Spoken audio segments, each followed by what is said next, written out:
बच्चों, क्या हाल चाल। उम्मीद करता हूँ सब मस्त हो गए, मजे में हो गए और जम के पढ़ाई कर रहे होगे। तो बच्चों, हम आ गए अपने एसएचएम के अगले लेक्चर में, जहां हम डिस्कस करेंगे क्या, फिजिकल पेंडुलम। तो बच्चों, इसके पहले वाले लेक्चर्स में हमने एंगुलर एसएचएम के बेसिक्स और सिंपल पेंडुलम का कॉन्सेप्ट देख लिया है, और उसको समझने के बाद हम अब डिस्कस करने वाले हैं फिजिकल पेंडुलम। तो बच्चों, फिजिकल पेंडुलम बेसिकली है क्या? देखो, फिजिकल पेंडुलम में क्या है कि any arbitrary object is hinged about a point और अबाउट एन एक्सिस। तो देखो, और उसके उस एक्सिस के अबाउट जो है मेरा जो बॉडी है वो एसएचएम करेगा, अगर थीटा से, स्मॉल एंगल थीटा से डिस्प्लेस किया तो। ठीक है, तो मैं बोल रहा हूं any arbitrary object, any arbitrary object is hinged to any point on its body and when displaced by a small angle theta, and thus if restoring torque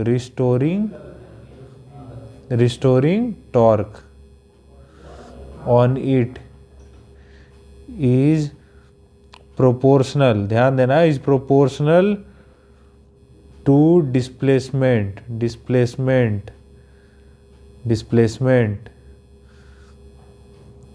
theta from mean position, from its mean position, then it will perform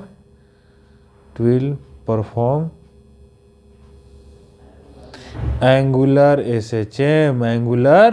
SHM. समझ में आई बात? तो हमारा कोई body है जो कि किसी भी आर्बिट्ररी पॉइंट के अबाउट हिंज्ड किया गया। तो देखो, मैं क्या कर रहा हूं, एक बॉडी लिया ऐसा, और उसको क्या किया मैंने, इस पॉइंट के अबाउट हिंज कर दिया, इस पॉइंट को बोला ओ। और इसको मैंने अगर स्लाइटली डिस्प्लेस किया, और इसका सेंटर ऑफ मास कुछ यहाँ पे है, सेंटर ऑफ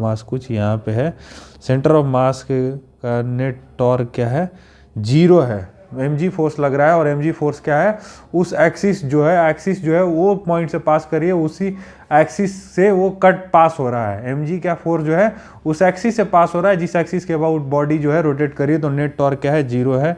तो नेट टॉर्क 0 है, तो मैंने बोला है कि अगर जिस केस में नेट टॉर्क 0 होता है, उस पोजिशन को क्या बोलते हैं, मीन पोजिशन बोलते हैं। क्या बोलते हैं? मीन पोजिशन बोलते हैं। तो अभी मैंने इसको क्या किया, स्लाइटली डिस्प्लेस किया एंगल थीटा से, स्लाइटली इस ऑब्जेक्ट को क्या किया मैंने, डिस्प्लेस कर दिया एंगल थीटा से।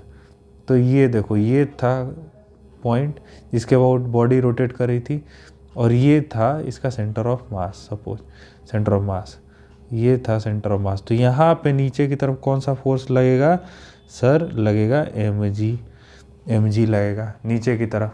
ठीक है, और इसको लाइन ज्वाइनिंग कर रहा है, ये है जो लाइन ज्वाइन कर रहा है। ठीक है, कितना एंगल से डिस्प्लेस किया, ध्यान देना, एंगल कितना डिस्प्लेस किया, एंगल थीटा से डिस्प्लेस किया। ठीक है, तो ये एंगल थीटा, तो ये एंगल कितना, थीटा।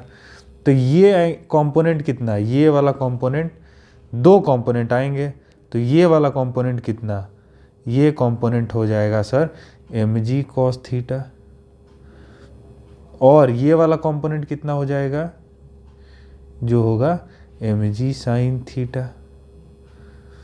ठीक है, और यहाँ पे लगेगा, इस पे इधर के डायरेक्शन में कोई भी फोर्स नहीं है, तो mg cos थीटा का टॉर्क जो है वो 0 होगा। क्यों?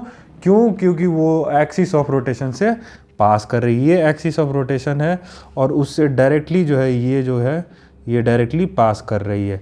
तो इसका कंपोनेंट, इस कंपोनेंट के कारण जो टॉर्क आएगा वो क्या होगा, 0 होगा। ठीक है, समझ में आई बात।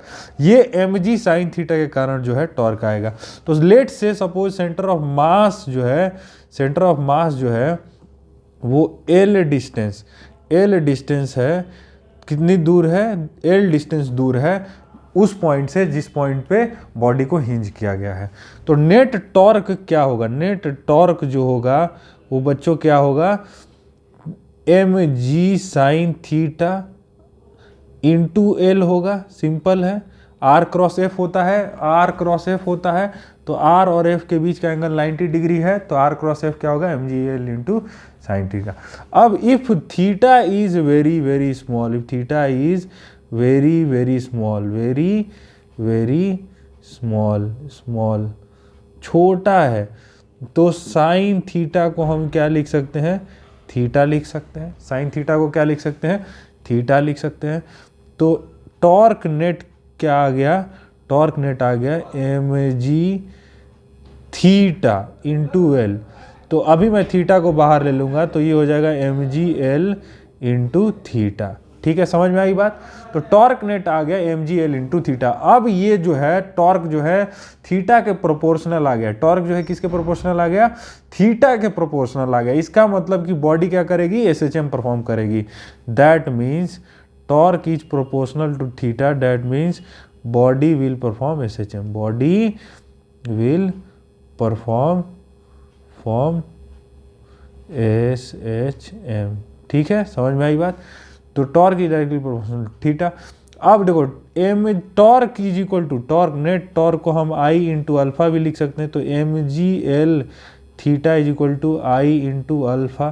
तो अल्फा इज इक्वल टू क्या हो जाएगा, mgl, और आई किसके अबाउट है, आई है ओ के अबाउट, आई है किसके अबाउट, ओ के अबाउट। तो आई नॉट इंटू अल्फा। क्यों, क्योंकि एक्सिस ऑफ रोटेशन क्या है, एक्सिस ऑफ रोटेशन क्या है, ओ से पास होने वाली एक्सिस है, ओ से पास होने वाली एक्सिस है। तो आई नॉट किसके बराबर, किसके अबाउट होगा, आई नॉट जो होगा वो एक्सिस, उस एक्सिस के अबाउट होगा जो ओ से पास करेगी।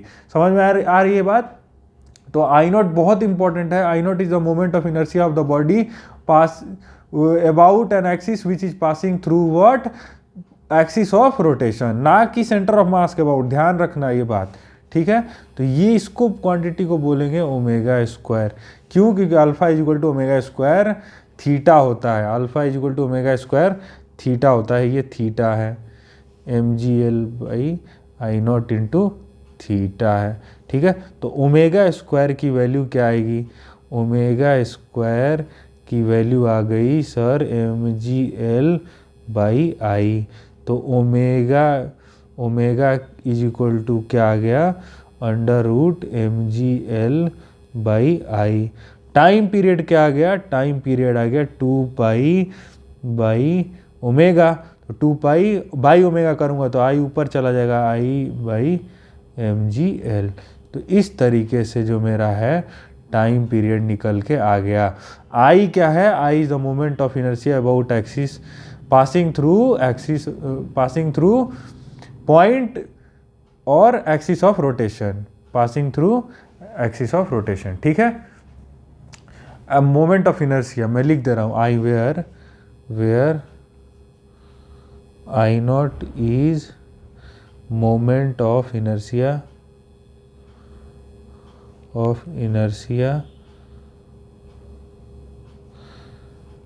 About axis of rotation. समझ में आई बात। तो इस तरीके से हमारा ये कॉन्सेप्ट जो है फिजिकल पेंडुलम का वो ख़त्म होता है। और इसमें एक और चीज़, जैसे ही आपको पता चला कि torque is directly proportional to theta है, तो आपको थीटा का वैल्यू क्या होगा सर, तो वो theta is equal to theta naught sine omega T plus alpha, sine omega T plus alpha नहीं phi, sine omega T plus phi होगा, sine omega T plus phi के बराबर हो जाएगा। एंगुलर वेलोसिटी किसके बराबर होगा, एंगुलर वेलोसिटी हो जाएगा sir omega theta naught omega into cos omega T plus phi. उसका दूसरा फॉर्मूला भी लिखाया था मैंने, क्या लिखाया था sir, omega under root theta naught square minus theta square लिखाया था ये। तो ये दोनों रिलेशंस जो है अभी भी वैलिड रहेंगे, जो कि सिंपल पेंडुलम में वैलिड था। क्यों? क्योंकि टॉर्क जो है किसके प्रोपोर्शनल आ गया, थीटा के प्रोपोर्शनल आ गया। तो अल्फ़ा को अगर मैं यहाँ पे लिखूँ, अल्फ़ा को ध्यान देना, अल्फ़ा को मैं लिखूँ D two theta by D T square is equal to M G L by I naught into theta. अगर इस वाले इक्वेशन को मैं सॉल्व करूं, इस वाले इक्वेशन को, तो मेरा जो रिजल्ट्स निकल के आएंगे वो ये निकल के आएंगे, पहला, दूसरा और तीसरा पॉइंट। ठीक है, समझ में आई बात? अच्छा, एंगुलर एक्सेलरेशन क्या होगा? एंगुलर एक्सेलरेशन होगा सर, एंगुलर एक्सेलरेशन मैं बोल रहा हूँ सपोज अल्फ़ा से एंगुलर एक्सेलरेशन बोल रहा हूँ, वो क्या होगा, D omega V by D T से होगा। तो उसको देंगे अगर लिखेंगे तो वो हो जाएगा minus theta naught omega square sine omega T plus phi. और ये हो गया theta naught into sine omega T plus phi, क्या है, थीटा है, तो minus omega square into theta. तो ये आ गया मेरा एंगुलर एक्सेलरेशन। तो ये भी काफ़ी इम्पोर्टेंट रिजल्ट है। ठीक है, समझ में आई बात? तो इस तरीके से हमने पूरा जो है फिजिकल पेंडुलम का कॉन्सेप्ट डिस्कस कर लिया है। हम आने वाले लेक्चर्स में और भी जो भी बचे हुए हमारे टॉपिक्स हैं उनको कवर करेंगे। तब तक से एंजॉय करिए, मस्त रहिए। जय हिंद।